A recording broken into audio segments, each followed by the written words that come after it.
সকাল ৮টা বেজে ১০ মিনিট। মৃদুলা চায়ের পাতিল চুলা থেকে নামিয়ে ছাঁকনি খুঁজছে। পুরো রান্নাঘরে ছাঁকুনি দেখা নেই। এদিকে চা ঠান্ডা হয়ে যাচ্ছে। এমন সময় কলিং বেল বাজলো। মৃদুলা চিৎকার করে রিমিকে ডেকে দরজা খুলতে বলল। রিমি চেঁচিয়ে জানালো সে বাথরুমে। অগত্যা মৃদুলাকে গিয়েই দরজা খুলতে হলো। একটা ১৮-১৯ বছরের ছেলে দাঁড়িয়ে আছে। পোশাক আশাক মোটামুটি পরিপাটি, হাতে একটা বড় কার্টুন। ছেলেটা মৃদুলার হাতে কার্টুনটা দিয়ে বলল, আপনার জন্য। এই সাত সকালে তার জন্য কে পার্সেল পাঠালো? মৃদুলা কার্টুন হাতে দেখলো কোনো নাম ঠিকানা নেই। ছেলেটাকে জিজ্ঞেস করলো। কোথা থেকে এসছে? ছেলেটা জবাব দিল না। মুখ তুলে মৃদুলা দেখলো ছেলেটা নেই। কয়েক মুহূর্তের মধ্যেই গেল কোথায়? আজব। অবশ্য ওর দরজা থেকে গেটের দূরত্ব খুব বেশি না, কয়েক হাত এগুলোই কলা পসিবল গেট। গেটটা হাট করে খোলা, বাড়িওয়ালা দেখলেই চেঁচামেচি শুরু করবে। মৃদুলা কার্টুনটা রেখে গেটটা লাগিয়ে দিয়ে এলো। ভেতরে ঢুকে দরজা আটকে কাছে নিয়ে এলো সে। প্যাকেটটা কেটে ফেলতেই প্রথমে ভেতর থেকে একটা কার্ড বের হলো। মাখন রঙা কাগজে সুন্দর কালিতে লেখা, শুভ জন্মদিন মৃদুলা। ভীষণ অবাক হলো মৃদুলা। আজকের তারিখ মনে করার চেষ্টা করলো। আজ কি 15ই নভেম্বর? নিজের জন্মদিনের কথা নিজেরই মনে নেই। অথচ একটা সময় কত আগ্রহ নিয়ে দিনটার জন্য অপেক্ষা করে থেকেছে। কিন্তু তার জন্মদিনে শুভেচ্ছা বার্তা বা উপহার পাঠানোর মতো কেউ এই পৃথিবীতে আছে সেটা তার জানা ছিল না। খুব আগ্রহ নিয়ে সে ভেতরে তাকালো। তখনই রিমির আগমন।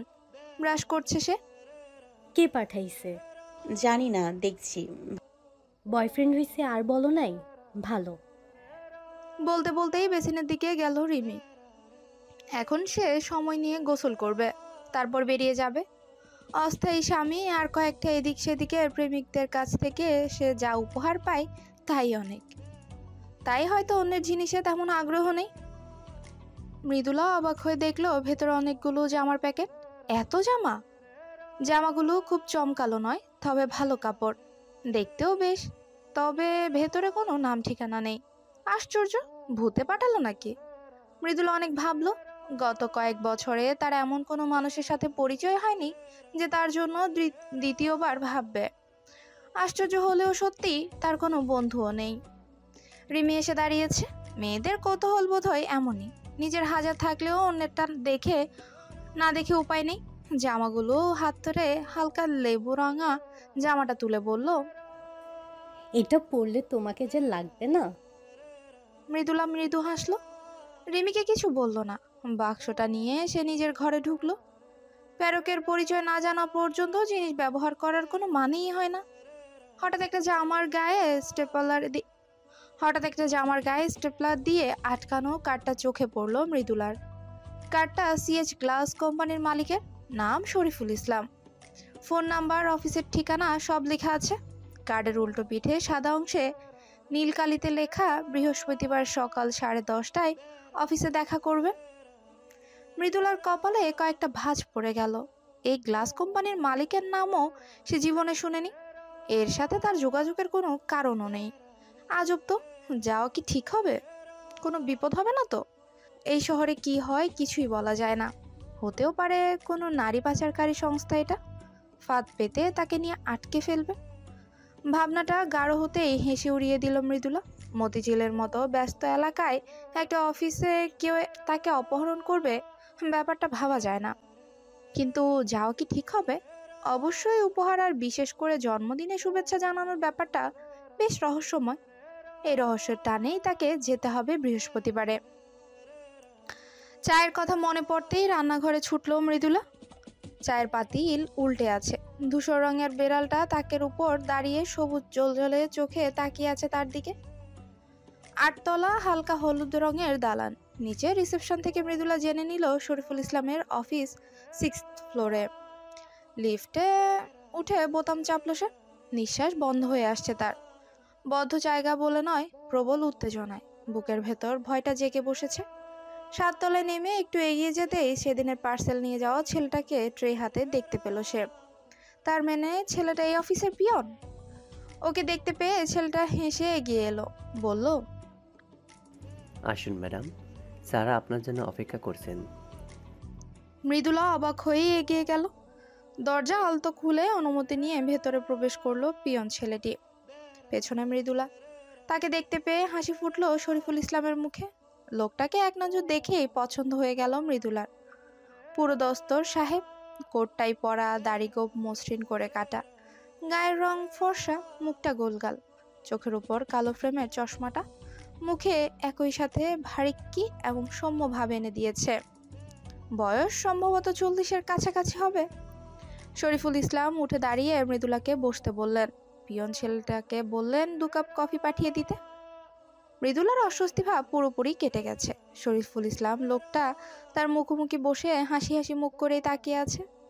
লোকটার পেছনে বিরাট জানলার কাচের ওপাশে ঢাকা শহরের যানজট চোখে পড়ছে। খোলামেলা আবহাওয়াটায় বোধহয় ভয়টা কাটিয়ে দিয়েছে মৃদুলা। শরীফুল গলা খাকারি দিয়ে বললেন, কেমন আছেন? ভালো। আপনাকে কেন ডেকেছি সে ব্যাপারে নিশ্চয়ই কোনো ধারণা নেই। না। তবুও যদি বলা হলো ধারণা করে বলুন কি কারণ হতে পারে, তাহলে কি বলবেন? সম্ভবত আমাকে দিয়ে কোনো কাজ করাতে চায়। আপনি বুদ্ধিমতী। আমি ভেবেছিলাম আপনি বলবেন আমি আপনার প্রেমে পড়েছি। কথাটা একেবারেই চোখাচোখ রেখেই বললেন শরীফুল। মৃদুলা খানিক লজ্জা পেয়ে চোখ সরিয়ে নিল। বলল, আপনি কম বয়সী হলে হয়তো তাই বলতাম। আবার শব্দ করে হাসলেন শরীফুল। এ লোকের কি হাসি রোগ আছে নাকি? শরীফুল বললেন, আমার বয়স অত বেশিও না, 42। যাই হোক, কাজের কথায় আসি। আপনাকে আবার সত্যি প্রয়োজন, বলতে পারেন এমন একটা কাজের জন্য যেটা শুধু আপনি পারবেন। বেতন ভালো দেব, পার মান্থ 30,000 টাকা। এখন আপনি রাজি হলেই খুলে বলবো। মৃদুলা বিস্ময় নিয়ে চুপ হয়ে গেল। 4টা সার্টিফিকেট নিয়ে এতদিন পুরো ঢাকা চষে বেরিয়েছে সে। একটা ভালো চাকরি পায়নি। যে চাকরিটা করছে তাতে তার এই শহরে থাকা খাওয়াই ঠিক মতো চলে না। আর এদিকে একজন তাকে সেদে ভালো চাকরি দিচ্ছে। কাজটা কি খুব কঠিন বা খারাপ কিছু? এত চিন্তার কিছু নেই, কাজটা বলছি। অবশ্য শোনার পর আপনি রাজি নাও হতে পারেন, তবে যদি হন তাহলে আমার খুব উপকার হবে। বলুন। আপনাকে আমার স্ত্রীর দেখাশোনা করতে হবে। না না, চমকাবেন না। নার্স বা আয়ার কাজ নয়। আপনাকে সেই পর্যায়ে ফেলার ঘৃষ্টতা করব না। আপনাকে আমার স্ত্রীর সঙ্গী হিসেবে আমার বাড়িতে থাকতে হবে। বলতে পারেন খুবই আরামের চাকরি। আপনি তাকে সঙ্গ দেবেন, তার সাথে গল্প করবেন, এই হলো কাজ। সময় সকাল 9টা থেকে সন্ধ্যা 7টা। ফেরার সময় আমার গাড়ি আপনাকে পৌঁছে দেবে। সাপ্তাহিক ছুটি একদিন শুক্রবার, সেদিন আমি বাড়িতে থাকি না। কিন্তু এমন অদ্ভুত চাকরির কারণ? সেটা আপনি নীলিমাকে দেখলেই বুঝতে পারবেন। আবার ওকে পাগল ভেবে বসবেন না। এমনিতে সুস্থ স্বাভাবিক মানুষ সে, শুধু মাঝে মধ্যে কিছু সমস্যা হয়। সেই সমস্যাটা কি সেটা উদ্ধার করা আপনার কাজ। আমি 100টা কাজে ব্যস্ত থাকি, ওকে সময় দেওয়া সম্ভব না। অথচ ওর কোথায় ঝামেলা হচ্ছে সেটা জানা আমার খুব প্রয়োজন। তার কারণেই আমার একজন শিক্ষিত বুদ্ধিমান মানুষ দরকার ছিল, আর সেই মানুষটা আপনি। মৃদুলা চুপ করে ভাবতে বসলো। সে এমন চাকরি কখনোই চায়নি। এত পড়াশুনো করেছে সে কারো দেখাশোনার জন্য। এর চেয়ে 10-5টা দৌড়ের চাকরি ঢের ভালো। কিন্তু তাও তো সে পাচ্ছে না। দেখুন, চাকরিটা পেলে আপনার কোনো ক্ষতি নেই, উল্টো লাভই। আপনি সকাল দুপুরের খাবার আমার বাড়িতেই খাবেন। বাড়ি ভাড়া দেওয়ার পর অতিরিক্ত টাকা আপনি ময়মনসিংহ পাঠাতে পারবেন সুদীপার কাছে। মৃদুলা প্রচন্ড চমকে গিয়ে চিৎকার করে বলল। সুদীপার কথা আপনি কি করে জানলেন? শরীফুল দুপাশে মাথা দুলিয়ে বললেন, আমি আপনার ব্যাপারে সব খোঁজ খবর নিয়েই আপনাকে খবর দিয়েছি। প্লিজ কাম ডাউন, আমি অনেক কিছুই জানি। মৃদুলা বড় করে নিঃশ্বাস নিল। মাথাটা কেমন লাগছে তার। শরীফুল বলতে থাকলেন, নীলিমার সমস্যাটা মিটে গেলে আমি আপনাকে আমার কোম্পানিতে পার্মানেন্ট চাকরির ব্যবস্থা করে দেব।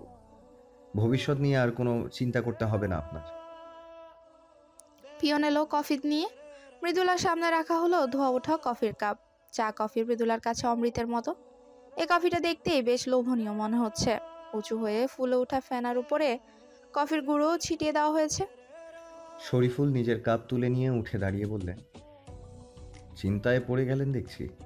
ভাবুন, সাথে কফিটা শেষ করে ফেলুন, আমি একটু পর আসছি। বলেই শরীফুল সত্যি ঘর থেকে বের হয়ে গেলেন।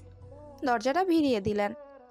কফির কাপে চুমুক দিয়ে মৃদুলা আপন মনে তৃপ্তিজনক শব্দ করলো। ঘরটায় নজরও বুলিয়ে নিল একবার। বেশ বড় একটা ঘর। ডান পাশে দেয়াল জুড়ে একদিকে বইয়ের তাক, তাতে রঙিন মলাটের বেশ কিছু ইংরেজি বই শোভা পাচ্ছে। আরেক পাশে গাদা গাদা ফাইল সুন্দর করে সাজিয়ে রাখা। বাম পাশের দেয়ালে শরীফুল ইসলামের একটা ছবি বড় করে বাঁধিয়ে টানানো। হাতে পুরস্কার, কিসের কে জানে। তার নিচে সোফা সেট। ঘরে তেমন আসবাবপত্র নেই। মাঝখানে এই কাচের টেবিল। টেবিলের একপাশে ফুলদানিতে কয়েকটা গোলাপ।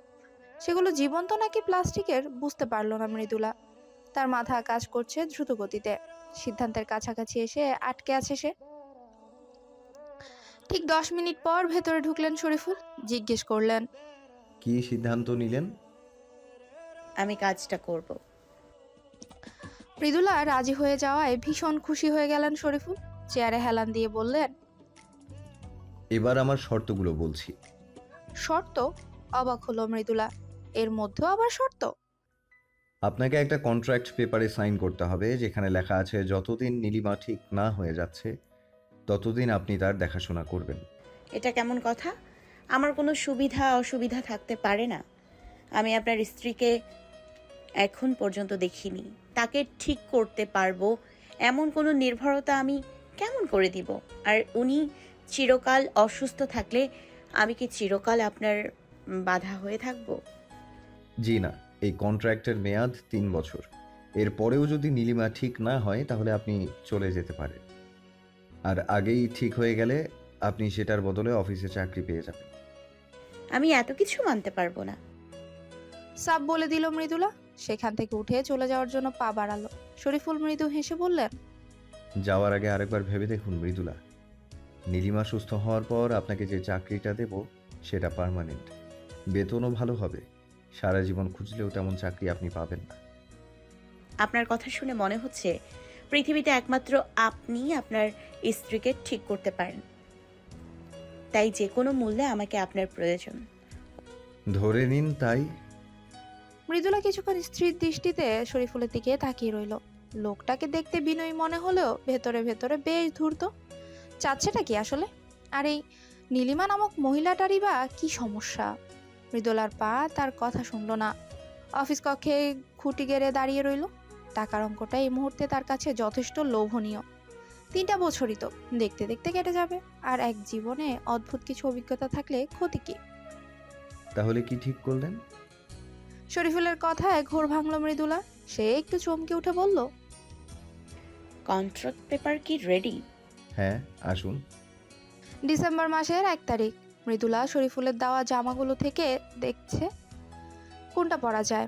এই জামাগুলো সেদিন তাকে পাঠানো হয়েছিল নতুন চাকরিতে যাওয়ার সময় পরে যাওয়ার জন্য। মৃদুলা যে ভালো জামা কাপড় নেই সেটাও শরীফুল জানতেন। মৃদুলা দেখলো সেদিন রিমি যে লেবু রঙের জামাটা বের করেছিল সেটাই চোখে লাগছে বেশি। সে জামাটা পরে নিল। তার গায়ে একদম ঠিকঠাক মতো লাগলো সেটা। একটু আগেই গোসল সেরেছে মৃদুলা। ভেজা চুলের কিছুটা লেপ্টে আছে গলার সাথে। পিঠময় ছড়ানো চুলগুলো নেমে গেছে কোমর ছাড়িয়ে। নিজেকে খুঁটিয়ে দেখলো মৃদুলা। সে দেখতে যথেষ্ট সুন্দর। চোখগুলো ভাসা ভাসা। কাজল না দিলেও ঘন পাপড়ির কারণে চোখটা কাজল পরানো মনে হয়। মাখনের মতো গায়ের রং পুরে তামাটে হয়ে গেছে। তাতে তাকে খারাপ লাগছে না, উল্টো আকর্ষণীয় লাগছে। মাঝারি ঠোঁট দুটোতে হালকা লাল লিপস্টিক ছুঁয়ে দিল মৃদুলা। চুলগুলো আটকে ফেললো পাঞ্চ ক্লিপ দিয়ে। নতুন একটা পার্স কিনেছে, তাতে মোবাইল আর কিছু টাকা নিয়ে নিল। ঘড়িতে বাজে 8টা 15। আজকে তাকে নিয়ে গাড়ি আসার কথা। বাড়ি চিনলে তারপর থেকে নিজেই যেতে হবে। গাড়ি আসবে 8টা 30-এ। তার বাসা থেকে শরীফুল ইসলামের বাড়ি খুব বেশি দূরে নয়। রিমির ঘরে উকি দিল মৃদুলা। বেঘুরে ঘুমোচ্ছে। এসেছে সকাল 7টায়।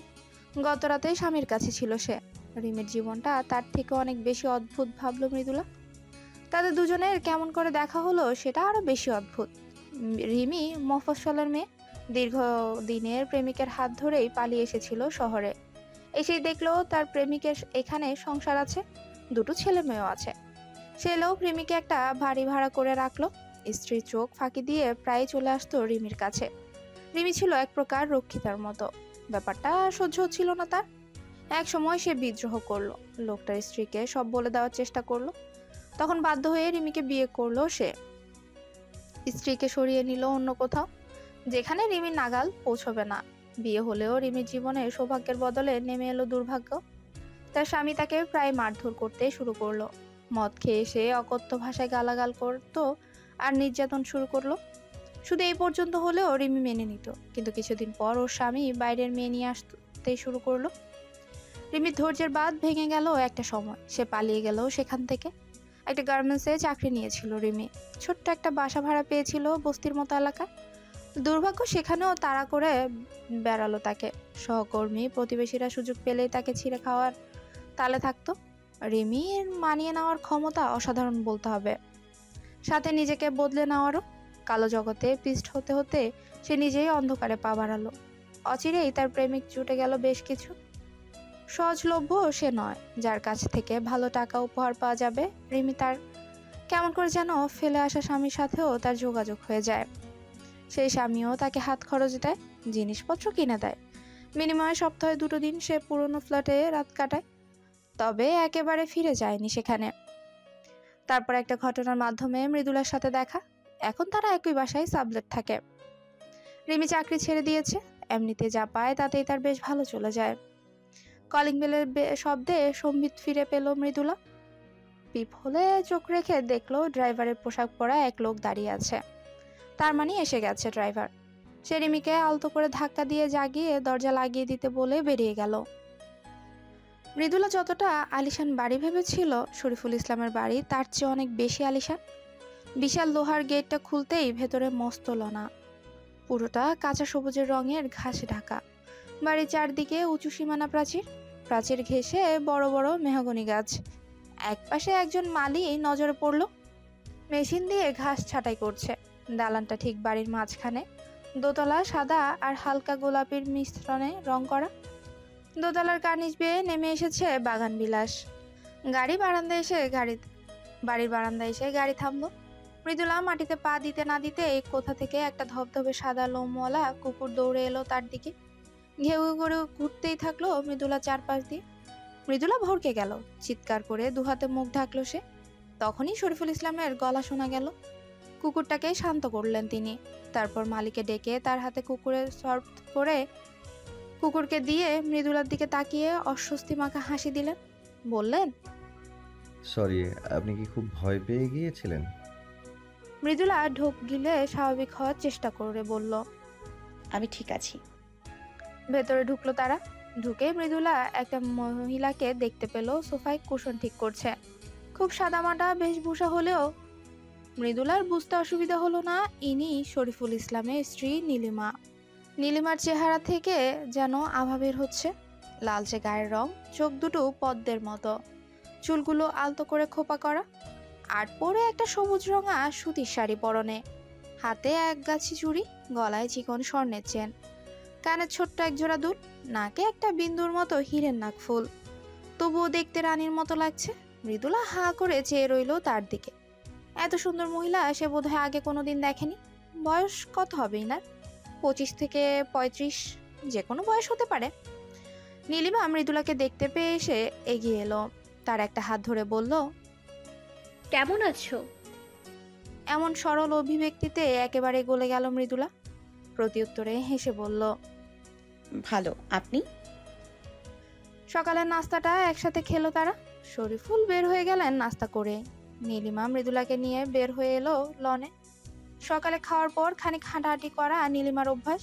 পায়ের তলায় ঘাস খুব নরম। পা দিতে জুতোর পাতলা সোলের ভেতর দিয়ে শিশিরের অস্তিত্ব টের পেল মৃদুলা। ইচ্ছে হলো খালি পায়ে হাঁটতে। কুকুরটার সাথেও তার পরিচয় করিয়ে দিল নীলিমা। কুকুরটার নাম জ্যাক। মৃদুলার অবশ্য মনে হলো জ্যাক না হয়ে এর নাম গোল্লা রাখলে ভালো হতো। একদম গোল বলের মতো দেখতে জন্তুটা। জ্যাক কিছুক্ষণ মৃদুলার পায়ের সাথে গা ঘেঁষে তাকে ঘিরে কয়েক চক্কর দিয়ে ভালো করে চিনে নিল। বাড়ির বাইরেটা ঘোরা শেষ হলে তারা ভেতরে গিয়ে বসলো। নীলিমা বোধহয় কম কথা বলে, তেমন কিছুই কথা হলো না তাদের মাঝে। সকাল গড়িয়ে দুপুর হতেই প্রথম অঙ্গটিটা চোখে পড়ল মৃদুলা।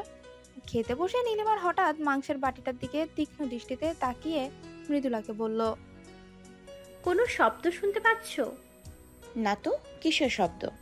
এই বাটির ভিতর থেকে আসছে। মানে? মৃদুলা কোনো প্রকাশ শব্দ শুনতে পেল না। সে হতভম্বের মতোই তাকিয়ে রইল। নীলিমার সন্দেহের দৃষ্টিতে কিছুক্ষণ বাটির দিকে তাকিয়ে তারপর সেটা নিয়ে সোজা ফেলে দিল ময়লার ঝুড়িতে। মৃদুলা অবাক হয়ে তাকিয়ে রইল। নীলিমা এবার নিজে রান্নাঘরে গিয়ে অন্য বাটিতে সেই তরকারি নিয়ে এলো। বিকেলে তেমন কিছু হলো না। সন্ধ্যের মুখোমুখি সময়ে মৃদুলা যখন চাকরির প্রথম দিনেই একঘেয়ে অনুভব করতে শুরু করেছে, তখনই কাণ্ডটা ঘটল। নীলিমা একটা বই পড়তে পড়তে ঘুমিয়ে গিয়েছিল সোফায়। মৃদুলা পাশেই বসেছিল। হঠাৎ ঘুম ভেঙে নীলিমা কিছুক্ষণ দৃষ্টিতে তাকিয়ে রইল মৃদুলার দিকে। তারপর হঠাৎ লাফিয়ে উঠে তার গলা টিপে ধরল। বলতে শুরু করলো, তুই কে? সত্যি করে বল, তোকে কি শরীফ বিয়ে করেছে? তুই এখানে আমাকে মারতে এসেছিস? দুপুরবেলা তুই আমার খাবারে বিষ মিশিয়েছিলি না? মৃদুলা কিছুই বুঝতে পারল না। দম বন্ধ হয়ে আসতে লাগলো তার। নিজের সর্বশক্তি দিয়ে ধাক্কা দিল নীলিমাকে। ছিটকে সরে গেল নীলিমা। প্রচন্ড রাগে আগুনের মতো হয়ে গেছে তার চেহারা। হঠাৎ টলে উঠল সে। মাথা ঘুরে পড়ে গেল মেঝেতে। মৃদুলা চোখ ভর্তি পানি নিয়ে চেয়ে রইল সেদিকে। এগিয়ে যেতে ইচ্ছে হলো না। নীলিমাকে ধরতে ছুটে এলো ভুলু খালা। এই বাড়িতে দুজন কাজের লোক, একজন ভুলু খালা, অন্যজন শিমু। ভুলু খালা বাড়ির দেখাশোনা করেন, শিমু রান্না করে। আরেকটা ছুটা বুয়া ঘরদোর পরিষ্কার করে দিয়ে যায়। বাইরের কাজ করার জন্য মালি ছাড়াও একটা ছেলে থাকে। ভুলু খালার বয়স 50-এর কাছাকাছি হলেও শরীরে ভালোই জোর। নিজেই নীলিমাকে তুলে সোফায় শুয়ে দিল। মুখে পানির ছিটা দিয়ে জ্ঞান ফেরালো তার। নীলিমার জ্ঞান হতে এসে কিছুক্ষণ শূন্য দৃষ্টিতে তাকিয়ে রইল সিলিং ফ্যানের দিকে। মনে হলো সে জেগেও ঘুমিয়ে আছে। ভুলু খালা বাতাস করতে থাকলেন একটা ম্যাগাজিন দিয়ে। হঠাৎ নীলিমা উঠে বসলো, বলল, আমি একটু ঘুমাবো। ভুলু খালা নীলিমাকে ধরে নিয়ে গেল তার ঘরে। মৃদুলা তখনও দাঁড়িয়ে। পেছন দিকটায় ছিল বলে জ্ঞান ফিরে নীলিমা তাকে দেখতে পায়নি। দেখলে কি আবার আক্রমণাত্মক হয়ে উঠত? মৃদুলার ভয় হতে লাগলো। তার নজরে পড়লো শিমু। শিমু পুরো সময়টা পর্দার আড়ালেই দাঁড়িয়ে সব দেখছিল। একবারও এগিয়ে যায়নি। এ মেয়েটা কি নীলিমাকে ভয় পায়, নাকি তার এই রূপ দেখে ঘাবড়ে গেছে? আদৌ কি দেখেছে কি হয়েছিল? শিমুর কাঁধে হাত রাখতেই চমকে উঠল সে। মৃদুলার দিকে তাকিয়ে আশ্বস্ত হলো, বলল, কিছু লাগবে আপা? মৃদুলা খেয়াল করেছে শিমু মোটামুটি শুদ্ধ ভাষায় কথা বলে। হয়তো পড়াশোনা জানে। ওর কাছ থেকে নীলিমার ব্যাপারে ভালো করে জানতে হবে। মৃদুলা বলল, একটু আসবে আমার সাথে, কথা আছে। শিমু মৃদুলার পেছন পেছন চলল। বাড়ির পেছনের দিকে টানা বারান্দা আছে।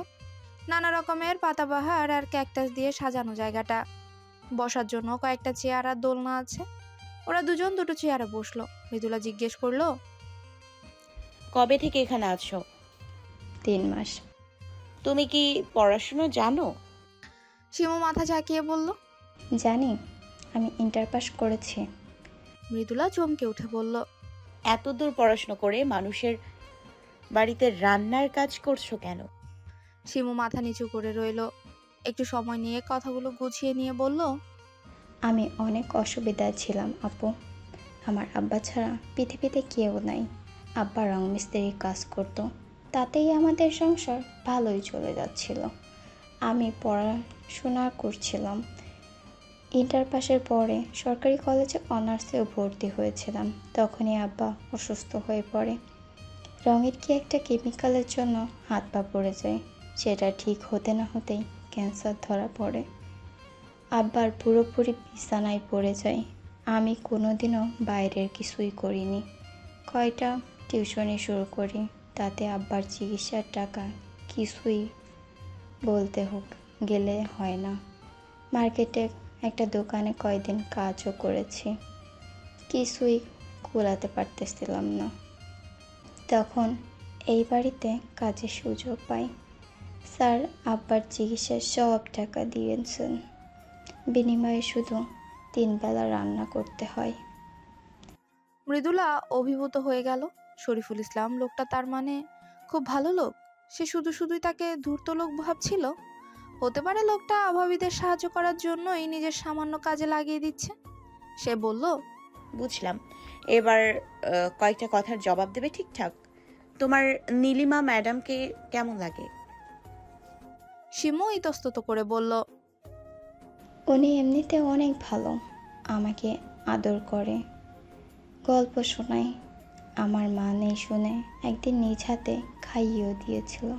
কিন্তু মাঝে মাঝে মাথাটা বিগড়ে যায়, তখন উল্টোপাল্টা কাজ করতে থাকে। উল্টাপাল্টা বলতে? বিড়বিড় করে একা একাই কথা বলে, মাঝে মাঝে কান্নাকাটিও করে। আজও যেমন খাবার ফেলে দিল, এই কাজটা সবচেয়ে বেশি করে।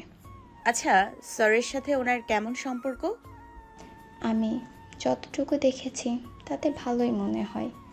স্যারের সামনে উনি সবসময় খুবই স্বাভাবিক থাকে, কোনো দিন এরকম কিছু করে না। যা করে সেটা স্যার বাসায় না থাকলেই করে। কেন? স্যার কি ওনাকে শাসন করে? না, স্যার ম্যামকে অনেক ভালোবাসে, দেখেই তো বোঝা যায়। হয়তো সেজন্যই ম্যাম তখন ভালো থাকে। তুমি কি নীলিমা ম্যাডামকে ভয় পাও? শিমু উত্তর দিল না, মাথা নিচু করে ফেলল। মৃদুলা একটা নিঃশ্বাস ফেলে বলল, আচ্ছা, ধন্যবাদ তোমাকে, এখন যেতে পারো। শিমু নিঃশব্দে উঠে চলে গেল। দমকা বাতাস ছুঁয়ে দিল মৃদুলাকে। গায়ে শীতের কাপড় না থাকায় লোমগুলো দাঁড়িয়ে গেল তার। উঠে ভেতরের দিকে পা বাড়াতেই আবছা অন্ধকারে করিডোরে ছায়ার মতো কাউকে দাঁড়িয়ে থাকতে দেখল সে। মানুষটা লম্বা, ছায়া পড়েছে বাগানের দিকে। ছায়াতে দেখা যাচ্ছে মানুষটার হাতে ছুরি। বুকটা ধক করে উঠল মৃদুলার। অস্ফুট বলে উঠল, কে? ছায়ামূর্তি আলোতে চলে এলো ভুলু খালা, হাতে একটা ফল কাটার ছুরি। মৃদুলার দিকে ঠান্ডা দৃষ্টিতে তাকিয়ে বলল, 7টা বাজে, আপনার বাড়িতে ফেরার সময় হয়েছে, ড্রাইভার রেডি। সারাদিনে মৃদুলার একবারও এই ভুলু খালার সাথে কথা হয়নি। যতবার সামনে পড়েছে কেমন চোরা দৃষ্টিতে তাকিয়েছে, সরাসরি কথা বলেনি। হঠাৎ এমন কথায় মৃদুলার ভয় হতে লাগলো। এই মহিলাও কি নীলিমার সাথে থেকে অপকৃতিস্থ হয়ে গেছে নাকি? মৃদুলা কোনো কথা না বলে বেরিয়ে গেল। গাড়িতে ওঠার আগ মুহূর্তে শিমু উপস্থিত হলো। জিজ্ঞেস করলো, আপা, আপনি কি পরের দিন আসবেন? জানি না। আসবেন প্লিজ, ম্যাম আর আপনার সাথে এরকম করবে না। তোমাকে বলেছে? না, প্রথম যেদিন আমি এসেছিলাম সেদিন উনি আমার সাথেও এমন করেছিল, তারপর আর কখনোই করেনি। মৃদুলা অবাক হয়ে চেয়ে রইল। শিমু আর কথা না বলে ছুটে ভেতরে চলে গেল। পরের দিন ডিসেম্বরের 2 তারিখ, শুক্রবার। চাকরির দ্বিতীয় দিনে ছুটি পেয়ে গেছে মৃদুলা। শুক্রবার দিনটা সে শুয়ে বসেই কাটায়। রিমিও ভোরবেলা বের হয়ে যায়, ফেরে গভীর রাতে। মৃদুলা সকালে নাস্তা সেরে 1 কাপ গরম চা নিয়ে বসলো। ইন্টারনেটে নীলিমার রোগের লক্ষণ লিখে খুঁজতে লাগলো রোগটা কি হতে পারে। খুব বেশি সময় লাগলো না। ইন্টারনেটে তার ভান্ডার থেকে মৃদুলাকে জানিয়ে দিল এসবই সিজোফ্রেনিয়ার লক্ষণ। এটা এক ধরনের মানসিক রোগ। এ রোগে আক্রান্ত রোগীর হ্যালোসিনেশন হয়, চিন্তাভাবনা এলোমেলো হয়ে যায়, বিচিত্র সব শব্দ শুনে যা আসলে হচ্ছে না, ইত্যাদি আরও অনেক রকম লক্ষণ। এর সমাধান করতে অবশ্যই মানসিক ডাক্তারের কাছে যেতে হবে। কিন্তু এই সহজ বিষয়টা শরীফুল ইসলাম লোকটা কেন বুঝতে পারছে না? নাকি সাইকিয়াট্রিস্ট দেখিয়েও কোনো লাভ হয়নি? মৃদুলার কি উচিত একদিনের অভিজ্ঞতা থেকে এই বিষয়ে কিছু বলা, নাকি আরও কিছু দিন দেখবে? সন্ধ্যের দিকে মৃদুলার মোবাইলে শরীফুল ইসলামের টেক্সট এলো, আগামীকাল সময় মতো পৌঁছে যাবেন। গতকালের ঘটনার জন্য দুঃখিত, সেটার পুনরাবৃত্তি আর হবে না। মৃদুলার মনে পড়লো লোকটা বলেছিল তার স্ত্রী পাগল নয়, কিন্তু ওই মহিলা পাগল ছাড়া আর কি? মৃদুলার কাছে সব কেমন এলোমেলো হতে লাগলো। রাতে ঠিকঠাক ঘুম হলো না, আজে বাজে স্বপ্ন দেখে বারবার জেগে উঠলো সে। শেষ রাতে এর দিকে গাঢ় ঘুম হলো। মৃদুলা পরদিন ওই বাড়িতে গেল। ঢুকেই নীলিমাকে দেখতে পেল দরজার কাছে দাঁড়িয়ে আছে। ওকে দেখে নীলিমা খিলখিল করে হেসে বলল, এসো, ভিতরে এসো, তোমার জন্য সারপ্রাইজ আছে। মৃদুলা ভেতরে ঢুকে দেখলেও সিলিং ফ্যানে একটা ফাঁসির দড়ি ঝোলানো হয়েছে। নীলিমা তার হাত ধরে টেনে দড়ির দিকে নিয়ে যেতে লাগলো। মৃদুলা কোনো মতে হাত ছাড়িয়ে বাইরের দিকে দৌড় দিল। তখনই সামনে পড়লো জ্যাক। তাকে প্রাণীটা তাড়া করতেই শুরু করলো। সে হোঁচট খেয়ে পড়ে গেলেও একটু পরেই জ্যাক এক লাফে তার উপর চড়ে বসলো। জ্যাকের বড় বড় দাঁতের ফাঁক দিয়ে লালা গড়িয়ে পড়লো মৃদুলার মুখে। বিকট গর্জন করে সেটা কামড় বসালো মৃদুলার গলায়। চিৎকার দিয়ে উঠে বসলো মৃদুলা। গলা শুকিয়ে গেছে। ফজরের আজান হচ্ছে। এমন ভয়ানক স্বপ্নটা সে কেন দেখলো? প্রচন্ড ভয় আঁকড়ে ধরলো তাকে। ছোটবেলায় শুনতো ভোরের স্বপ্ন নাকি সত্যি হয়। এটাও যদি তাই হয়? বাড়িটার নাম শর্মিলা হাউস। গতদিন গাড়িতে এসেছিল বলে নামটা চোখে পড়েনি। নাম ফলকটা শ্বেত পাথরের বাঁধানো, ঝকঝক করছে। শর্মিলা কার নাম? শরীফুল ইসলামের মায়ের নাকি? দারোয়ান গেট খুলে দিলে সাবধানে ভেতরে ঢুকলো মৃদুলা। ঢুকে ওর হৃদস্পন্দন 1 সেকেন্ডের জন্য থেমে গেল। জ্যাক দৌড়ে আসছে। কাঠ হয়ে দাঁড়িয়ে রইল মৃদুলা, চোখ দুটো বন্ধ করে ফেলল। জ্যাক কাছে এসে গ্রান সুখে কিছুক্ষণ মৃদুলাকে ঘিরে চক্কর দিয়ে আবার আপন মনে ফিরে গেল। হাঁপ ছেড়ে বাঁচল সে। বড় লনটা পেরিয়ে বাড়িতে গিয়ে ঢুকলো। দরজা খোলা। প্রথমে কাউকেই দেখতে পেল না। দিনের বেলাতেও হল ঘরে আবছা অন্ধকার। তার কারণ পুরো ঘরের সব জানালা বন্ধ, শুধু দরজাটাই খোলা। অস্বস্তি হতেই শুরু করলো মৃদুলার। সোফাটা চোখে পড়তেই চমকে উঠল। নীলিমা বসে আছে, এক দৃষ্টিতে চেয়ে আছে তার দিকে। মৃদুলাকে তাকাতে দেখে নীলিমা স্মিত হেসে বলল, এসেছো তুমি? কেমন আছো? মৃদুলা প্রতিউত্তরে হেসে বলল, ভালো, বসো, তোমার সাথে কথা আছে। মৃদুলা এগিয়ে গিয়ে নীলিমার বিপরীত দিকের সোফায় বসলো। নীলিমা খিলখিল করে হেসে বলল, ভয় পাচ্ছো? তার জন্য নিরাপদ দূরত্ব বজায় রাখছো নাকি? মৃদুলার অস্বস্তি বেড়ে গেল। নীলিমা বোধহয় সেটা বুঝতে পেরে খুব স্বাভাবিক গলায় বলল, ভয় পেও না মৃদুলা, আমি গতদিনের ব্যবহারের জন্য লজ্জিত, পারলে আমাকে ক্ষমা করে দিও। সকালের রোদের একাংশ ভেন্টিলেনের গলে নীলিমার মুখের উপর পড়েছে। অপার্থিব সুন্দর লাগছে তাকে। মৃদুলার ভীষণ মায়া হলো। মনে হলো এই মহিলা তার আর কোনো ক্ষতি করতেই পারে না। নেহাত অসুস্থ বলেই সেদিনের কাণ্ডটা করে ফেলেছিল। সে উঠে নীলিমার পাশে গিয়ে বসে তার কাঁধে হাত রেখে বলল, ভালো, আপনি কেমন আছেন? আমি আপনার ব্যাপারটা বুঝতে পারছি, আপনি কষ্ট পাবেন না। নীলিমা একটু অবাক হয়ে তাকালো। কি বুঝেছো আমার ব্যাপারে? মৃদুলা বিপাকে পড়ে গেল। একটা মানসিক রোগীকে কি সে বলবে? আপনি অসুস্থ সেটা বুঝেছি, একটু ভেবে নিয়ে বলল, আপনি যে আমাকে ভুল বুঝেছিলেন সেটা বুঝেছি। নীলিমার বোধহয় উত্তরটা পছন্দ হলো। বলল, ঠিক ধরেছো, খুলেই বলছি তোমাকে। নীলিমা সোফার উপর পা তুলে মৃদুলার দিকে মুখ করে বসলো। বলতে শুরু করলো, তুমি যেদিন এলে তার আগের দিন ও আমাকে বলল শুধু আমাকে দেখাশোনার জন্য একটা মানুষ রাখবে, সর্বক্ষণ সে আমাকে সঙ্গ দেবে। আমিও কিছু মনে করিনি, কিন্তু তোমাকে দেখার পরেই আমার গা চলে গেল। মাত্র কয়েকদিন আগেই আমি ওর স্টাডি রুমের টেবিলের একটা ফাইল দেখেছিলাম, যেখানে তোমার বায়োডেটা আর অনেকগুলো ছবি ছিল। তখন থেকেই আমার মনে সন্দেহ ছিল ওর হয়তো তোমার সাথে অ্যাফেয়ার চলছে। আসলে আমি একটু সন্দেহপ্রবণ হয়ে পড়েছিলাম ইদানিং, তো সেদিন ওকে কিছুই বলিনি। কিন্তু তোমাকে দেখে আমার সন্দেহ আরও পাকাপোক্ত হলো। এত শিক্ষিত সুন্দরী একটা মেয়ে আমার দেখাশোনা করবে কেন? তার মানে হয়তো ও তোমাকে বিয়ে করে নিয়ে এসেছে। আমার দেখাশোনার নাম করে তুমি এসেছো আমাকে মারতে। এই পর্যন্ত বলে নীলিমা নিঃশ্বাস নিতে থামলো। মৃদুলার গায়ে কাটা দিচ্ছে। কি ভয়ানক চিন্তা। নীলিমা বলতে লাগলো, প্রথমেই তোমাকে কিছু বলিনি, কারণ সারাদিন তোমার সাথে থেকে দেখতে চেয়েছিলাম তুমি কোন দিক দিয়ে আমার চেয়ে ভালো। আমার স্বামী কি দেখে তোমাকে পছন্দ করলো। দুপুরে খাবারের বিষের কথা ভেবে মেজাজ ঠিক রাখতে পারিনি। তারপর সন্ধ্যায় হঠাৎ ঘুম ভেঙে তোমার চেহারা দেখেই আর নিজেকে সামলে রাখতে পারিনি, তোমাকে আক্রমণ করে বসি। তখন সেদিন রাতে ফিরে ও আমার সাথে অনেক রাগ করেছে, খুলে বলেছে তুমি নাকি চাকরি পাচ্ছিলে না, তাই সে এই চাকরি দিয়েছে।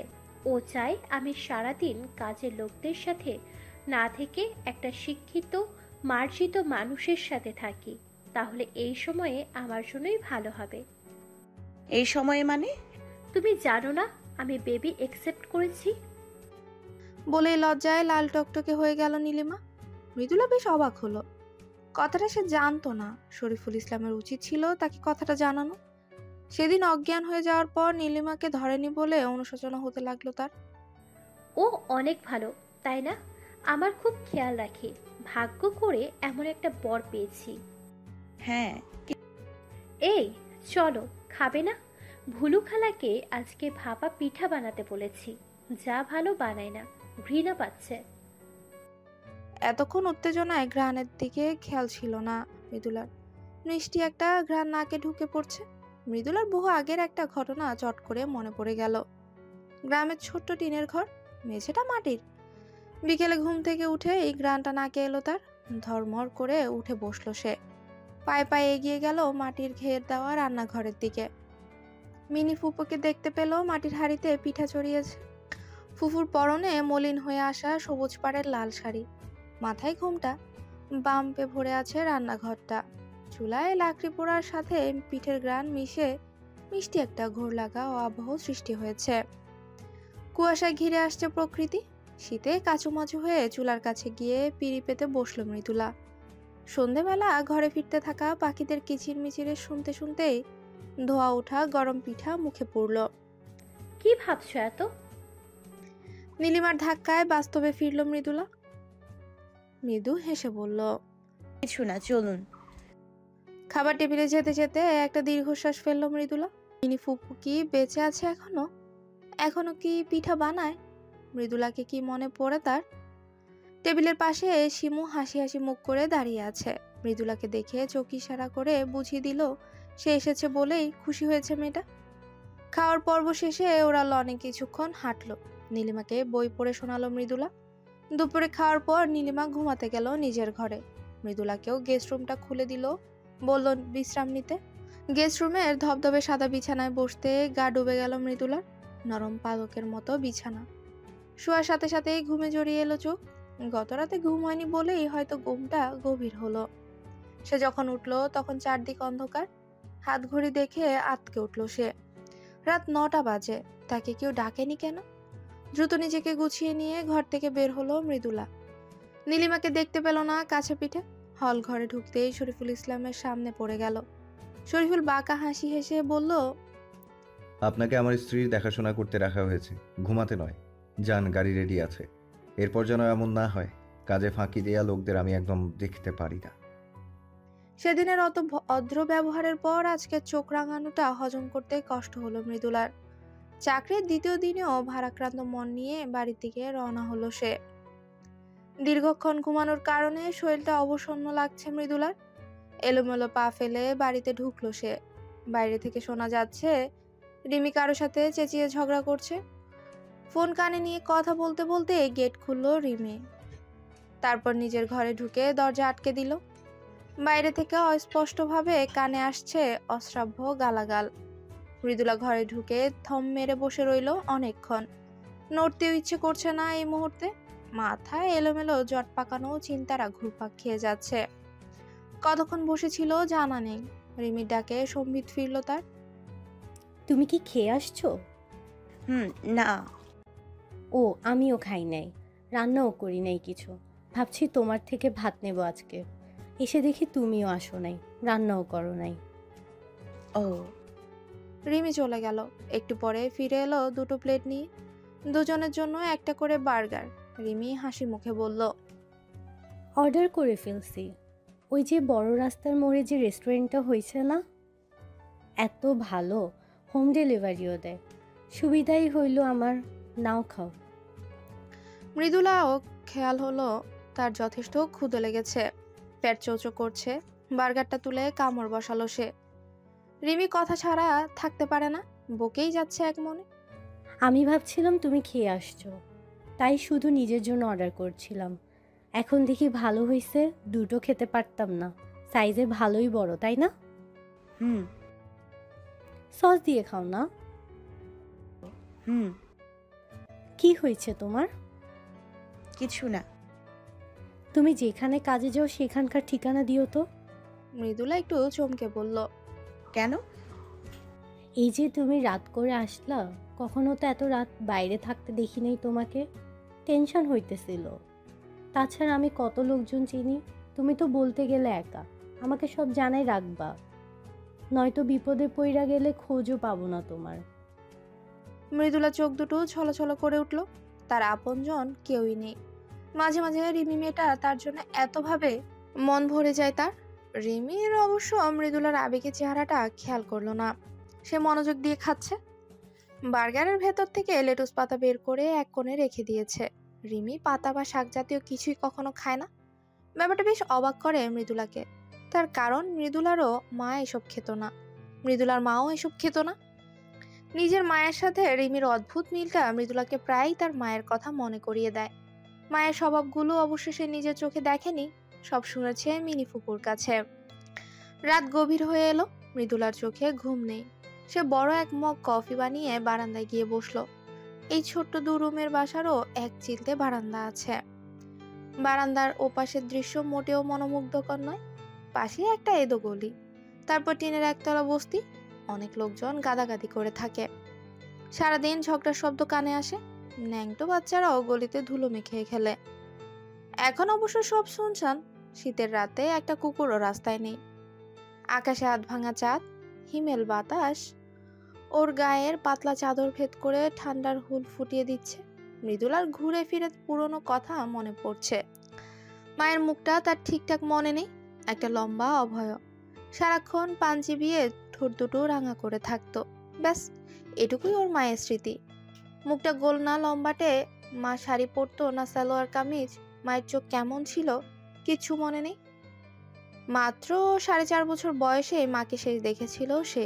মৃদুলা শুনেছে তার মা মরে গেছে। যদিও কথাটা তার বিশ্বাস হয় না। খারাপ লোকেদের মৃত্যু এত সহজে ঘটে না।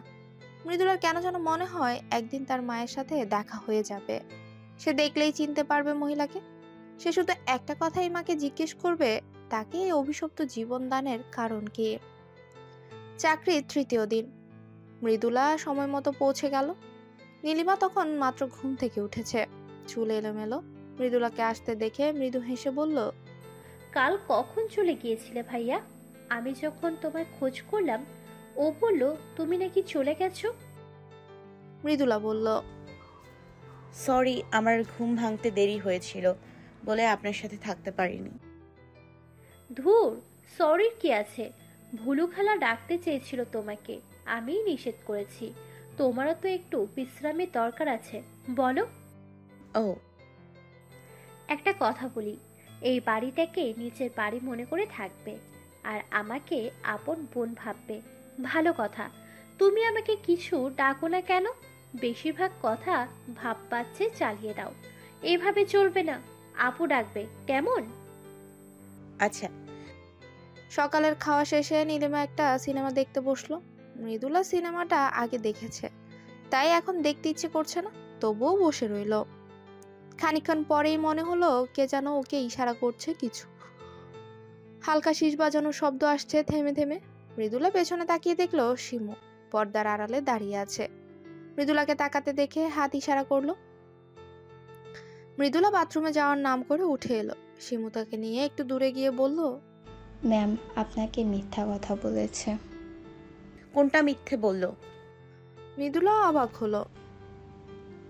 ওই যে আপনার কালকের ঘুম নিয়ে কত দরদ দেখাচ্ছে আপনার সামনে। আর কালকে তো রেগে আগুন হয়ে গেছিল। ভুলু খালা আর আমার সামনে কিছুক্ষণ গজগজ করেছে। তারপর স্যার আসার পর তার কান এক গাদা কথা লাগিয়েছিল। আপনি নাকি শুধু কাজে ফাঁকি দেন। স্যার তো সেজন্যই আপনাকে বকতো। মৃদুলার মনটা নিমিষে তেতো হয়ে গেল। তীব্র অপমান বোধ জেঁকে ধরলো। এই মহিলা কি তাকে নিয়ে খেলছে? মুখে এক আর মনে আরেক। মৃদুলা ফিরে গিয়ে দেখলো নীলিমা পা নাচাচ্ছে। খুব আনন্দ হচ্ছে তার। মৃদুলার মনে হলো মাথায় অসুখ টসুখ কিচ্ছু না, সব ভান। ইচ্ছে করে এসব করে। সম্ভবত সেটা শরীফুল ইসলাম জানে, তাই ডাক্তার ডাকার বদলে তাকে রেখেছে। অবশ্য একটা ব্যাপারে মৃদুলার খানিক স্বস্তি হলো। শরীফুল ইসলাম লোকটা গতকাল অমন ব্যবহার করেছিল বউয়ের কথা শুনে, আর সে কত কি ভেবেছে। এলোমেলো চিন্তায় আচ্ছন্ন মৃদুলার শরীরে হঠাৎই ভীষণ ঝাঁকুনি লাগলো। পর মুহূর্তে নীলিমা তার কাজ ঘেঁষে এসে তার একটা হাত খামচে ধরলো, অন্য হাতে নিজের চোখ দুটো ঢেকে ফেললো। মৃদুলা কিছু বোঝার আগেই ব্যথায় আহ শব্দ করে উঠল। নীলিমার এবড়ো থাবড়ো নখ বসে গেছে মৃদুলার হাতে। চামড়া ভেদ করে ভেতরে ঢুকে গেছে কোনাগুলো। রক্ত বের হয়ে গেছে জায়গা থেকে। মৃদুলা অনেক কষ্টে নীলিমার হাতটা সরিয়ে দিল। নীলিমা বিড়বিড় করে কি যেন বলছে। আর একটু কাছে গিয়ে মৃদুলা শুনতে পেল নীলিমা থেমে থেমে বলছে, ভূত, টিভি বন্ধ করো, এক্ষুনি বন্ধ করো, জানো না আমি ভয় পাই। মৃদুলা তাকিয়ে দেখলো ভারতীয় সিনেমা চলছে, নায়ক নায়িকা গাড়িতে বসে কথা বলছে। সে যেহেতু এটা আগে দেখেছে তাই নিশ্চিতভাবে বলতে পারে এই সিনেমাতে কোনো ভূতের চিহ্ন নেই। হঠাৎ করে ভূত দেখলো কোথা থেকে নীলিমা? নাকি এটাও অভিনয়? মৃদুলা রিমোট চেপে টিভি বন্ধ করলো, বলল, চোখ খুলুন, কিচ্ছু নেই। নীলিমা আঙ্গুলের ফাঁক দিয়ে তাকালো, নিশ্চিত হয়ে তারপর পুরো চোখ খুললো। এবার মৃদুলার দিকে ফিরে কর্কশ সুরে বলল, তুমি মাঝখানে চ্যানেল পাল্টে ভূতের সিনেমা দিয়েছিলে কেন? আমি দেইনি। মৃদুলা খুবই বিরক্ত হয়ে বলল, তুমি ছাড়া এই ঘরে আর কে আছে? একটু আগেই একটা ভূতের ছবি চলে এলো। বললাম তো দেইনি আমি।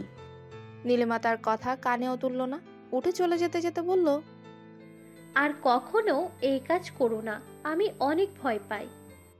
মৃদুলা সেখানে স্ট্যাচুর মতো দাঁড়িয়ে রইল। তার অসহ্য লাগতে শুরু করেছে সব। কিছুক্ষণ পর শিমুর ডাকে সম্বিত ফিরল তার। শিমু তার হাত ধরে বলল, রক্ত পড়ছে আপা, অ্যান্টিসেপটিক দিয়ে দিয়েছি, আসুন। মৃদুলার এতক্ষণ খেয়ালই ছিল না, হাত দেখে আঁতকে উঠল সে। কেটেছে ভালোভাবেই। জায়গাটাতে স্যাবলন দিয়ে মুছে ব্যান্ডেজ লাগিয়ে দিল শিমু। মৃদুলা টিভির ঘরে ফিরল। তার কেমন সন্দেহ লাগছে ভূতের ব্যাপারটা নিয়ে। টিভি চালু করে দেখলো এখনো সিনেমা হচ্ছে। তার আগের চ্যানেলে সঙ্গীত অনুষ্ঠান হচ্ছে, কিন্তু পরের চ্যানেলটা দিতে তীক্ষ্ণ আর্তনাদের শব্দে নিজের অজান্তে কেঁপে উঠল মৃদুলা। সত্যি ভূতে সিনেমা হচ্ছে। প্রেতাত্মার চেহারা ভয়ানক। এটা দেখে যে কারোই দিনের বেলায় ভয় পেয়ে যাওয়ার কথা। মৃদুলা কাপা হাতে টিভি বন্ধ করে দিল। চ্যানেল আসলেই বদলে দিয়েছিল, কিন্তু কেমন করে? চ্যানেল আসলে বদলে গেছিল, কিন্তু কেমন করে? নীলিমা নিজে বদলায়নি তো। তারপর ভয় পেয়ে তাকে দোষ দিচ্ছে, কিন্তু তাও সম্ভব না। মৃদুলা চট করে মনে পড়ে গেল রিমোটটা ছিল তার বাম পাশে, নীলিমা বসেছিল তার ডান দিকে। রিমোট নিল কখন আর রাখলো কখন? কিন্তু নীলিমা না পাল্টালে চ্যানেলটা কি আপনা আপনি বদলে গেল? কোনো বিশ্বাসযোগ্য ব্যাখ্যা দাঁড় করাতে পারল না মৃদুলা। দুপুরে খেতে বসে নীলিমার বাম হাতের নখগুলো খেয়াল করলো মৃদুলা। মনে হলো ইচ্ছে করে এত বিশ্রীভাবে কাটা হয়েছে, যাতে কিছুতে লাগলেই কেটে যায়। মৃদুলা নখের এই অবস্থার কথা জিজ্ঞেস করতেই নীলিমা বলল, আরে জানো না এমন কিভাবে হয়েছে? আমি নিজেও জানি না, গোসল করতে গিয়ে খেয়াল করলাম। আজকেই খেয়াল করেছেন? গতকাল ছিল না? হুম, ও তো বড় নখ রাখলে খুব রাগ করে। রাতে ওর গায়ে পিটলে বিরক্ত হয় বলে বিয়ের পর থেকেই নখ ছোট রাখতে হয়। আমি বাম হাতের নখ কাটতে পারি না, ও কেটে দেয়। একটু বড় হয়েছিল নখ, কিন্তু এমন ছিল না। ডান হাতেরটা কেটে ফেলেছি, এটা পারিনি। আচ্ছা, খাওয়ার পর আমি কেটে দিব। নখ কাটার সময় নীলিমা প্রথম মৃদুলার হাতের ব্যান্ডেজটা খেয়াল করলো। অবাক হয়ে বলল, কি হয়েছিল এখানে? মৃদুলা এড়িয়ে যেতে চাইল, কিন্তু পরে নীলিমার পিড়াপিড়িতে বলতে হলো। নীলিমার মুখটা ভীষণ দুঃখী দুঃখী হয়ে গেল। বলল, আমি ইচ্ছে করে করিনি ভাইয়া, তুমি আমাকে মাফ করো। মৃদুলার আবার মায়া হলো নীলিমার জন্য। ওর কোন মুখটা সত্যি? মৃদুলার কখনো কাউকে খারাপ ভাবতে ইচ্ছে করে না, এখনো করলো না। হয়তো নীলিমা অসুস্থ বলেই ভুলভাল কাজ করে। বিকেলের দিকে নীলিমা ঘুমিয়ে গেলে মৃদুলা এদিক ওদিক ঘুরতে লাগলো। আজ ভুলেও শোয়ার কথা ভাবেনি। নীলিমা অবশ্য কয়েকবার বলেছিল, মৃদুলা পাত্তা দেয়নি। বাইরে হাঁটাহাঁটি করে ক্লান্ত হয়ে টিভি দেখার কথা ভেবেই টিভির ঘরের দিকে পা বাড়ালো। এই ঘরটায় জানলার দরজা মোটা পর্দা দেয়া। দরজা দিয়ে ঢোকার সময় না দেখতে পেয়ে মেঝেতে রাখা একটা টবে পা বেঁধে আরেকটু হলেই পড়ে যাচ্ছিল। সরে গিয়ে দেখলো টবটা অনেক বড়, তাতে ঝাঁকড়া একটা পাতাবাহার গাছ। পাতার ফাঁকে কিছু একটা দেখা যাচ্ছে। মৃদুলা হাত ঢুকিয়ে বের করে আনলো জিনিসটা। দেখলো একটা রিমোট। এই একই রকম রিমোট আছে টিভির পাশেও। তার মানে কি কেউ পর্দার আড়াল থেকে টিভির চ্যানেল বদলে দিয়েছিল সকালে? চিন্তাটা আসতেই গা শিরশির করে উঠলো মৃদুলার। কে হতে পারে সে? এখন বাড়িতে আছে মাত্র 4 জন, আর সে আর নীলিমা বাদে বাকি 2 জন থাকে, ভুলু খালা আর শিমু। শিমু তখন তার সাথে কথা শেষে রান্নাঘরে গিয়েছিল। রান্নার ঘ্রাণ আসছিল সেই সময়। তার মানে এদিকে ঘোরাফেরা করার জন্য একজন মানুষই থাকে, ভুলু খালা। কিন্তু ওই মহিলা এসব করবে কেন? মৃদুলা বাকি পুরো সময়টা ভুলু খালাকে নজরে নজরে রাখলো। মহিলা এমনিতেই যথেষ্ট রহস্যময়। তার সবসময় চেহারায় বিব্রত একটা ভাব নিয়ে ঘোরাফেরা করে। মনে হয় কি একটা যেন লুকোচ্ছে, রহস্য করছে।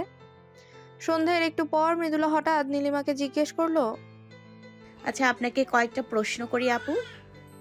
করো। কিছু মনে করবেন না তো? আরে করে ফেলো তো। আপনি কি মাঝে মধ্যেই আশেপাশে আজব জিনিস দেখতে পান, এমন কিছু যেটা ঠিক স্বাভাবিক নয়? নীলিমা মুখটা কেমন বিষণ্ণ হয়ে গেল। সে কিছুক্ষণ চিন্তা ভাবনা করে বলল, হ্যাঁ। কি দেখছেন? ছায়া। কিসের ছায়া? ভয়ে সবসময় মনে হয় কেউ আমাকে খুন করতে চাইছে। ভয়ের ছায়া কেমন করে দেখা যায় মৃদুলা জানে না। সে কথা জিজ্ঞেস করতেও ইচ্ছে হলো না। নীলিমার কথা শুনে তার নিজেরও ভয় লাগতে শুরু করেছে। সেদিন তো সে নিজের চোখে দেখেছিল ছুরি হাতে ভুলু খালার ছায়া। তাহলে ওই মহিলাই কি মারতে চাইছে নীলিমাকে? কিন্তু কেন? পরের 2 দিন তেমন কিছুই হলো না। শুধু ভুলু খালার ব্যাপারে কিছু বিষয় জেনে নিল মৃদুলা। সরাসরি জিজ্ঞেস না করে এমনিতে কথায় কথায় এক বিকেলে নীলিমাকে জিজ্ঞেস করলো, আচ্ছা, ভুলু খালা এই বাড়িতে কবে থেকে থাকে? নীলিমা তখন ছাদে বসে চেয়ারে পা তুলে শেষ বিকেলে রোদ গায়ে মাখছে। মৃদুলার প্রশ্নে চোখ বুজে নিজের ঠোঁটটা কামড়ে একটু ভেবে বলল, এই বাড়িটা যখন বানানো হয়েছে তখন থেকে, সম্ভবত 10 বছরের কাছাকাছি। এতদিন? হ্যাঁ, তাই তো জানি। আপনার শ্বশুর শাশুড়ি কি বেঁচে আছেন? না। খুব অবাক হলো মৃদুলা। একটা দীর্ঘশ্বাস ছাড়লো নীলিমা। আমার মা বাবা শ্বশুর শাশুড়ি কেউ নেই। ও। আমার শ্বশুর মারা গিয়েছিলেন ওর জন্মের কিছুদিন আগে। শাশুড়ি মা ওকে নিয়ে খুব বিপদে পড়েছিলেন তখন। বাবা নিজের পছন্দের বিয়ে করেছিলেন বলে আমার দাদা শ্বশুর মাকে মেনে নেননি, বাড়িতে জায়গা দেয়নি কোনোদিনও। আমার শাশুড়ি মা নার্স ছিলেন, আমার দাদা শ্বশুর ছিলেন সম্ভ্রান্ত পরিবার।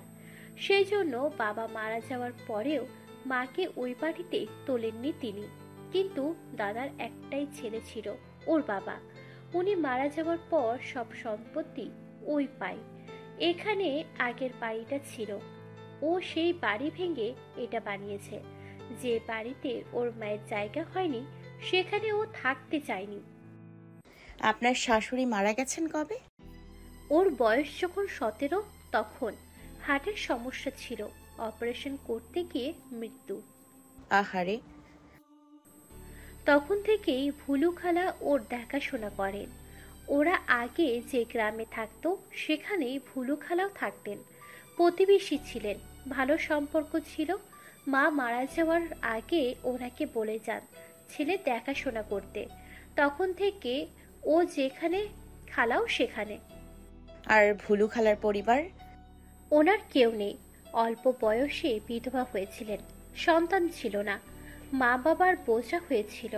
ওর সাথে ঢাকায় চলে আসতে সবাই বেঁচে গিয়েছিল।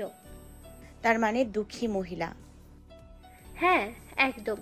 ও তো মায়ের মতোই দেখে, কাজ করতে দিতে চায় না, খালাই জোর করে করে আর কি। মৃদুলার সন্দেহ সব গুবলেট হয়ে গেল।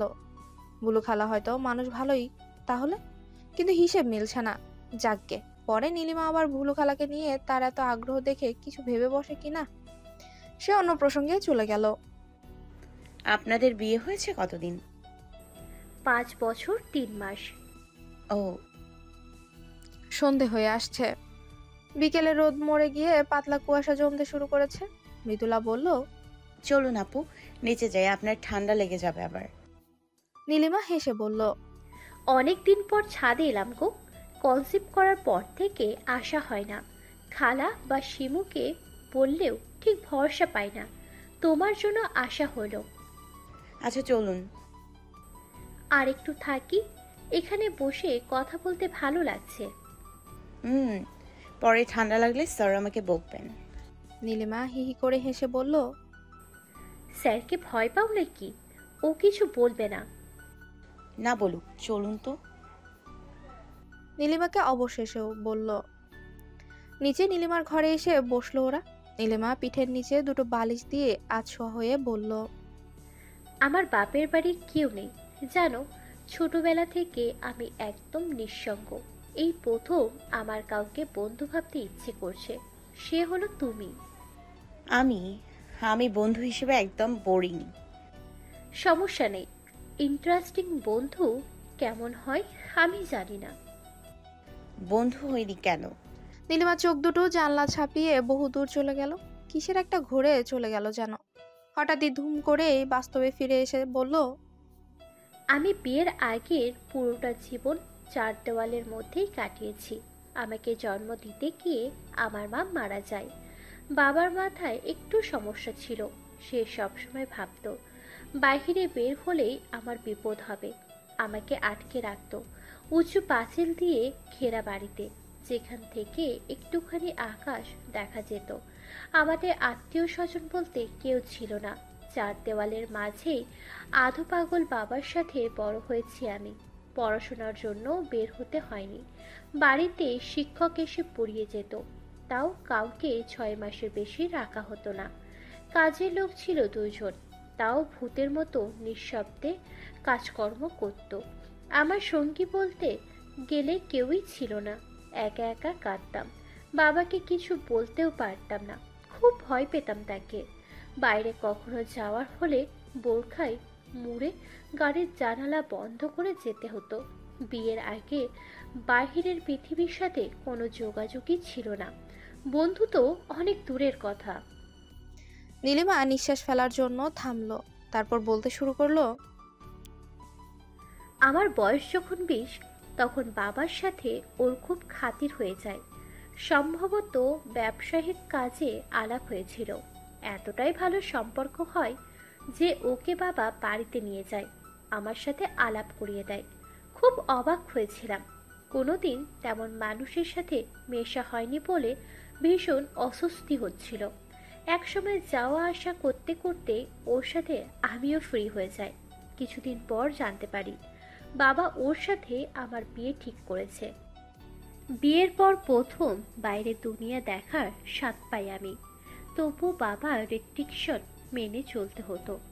বিয়ের 1.5 বছরের মাথায় বাবা যখন মারা যায়, তখন থেকে আমি পুরোপুরি স্বাধীন।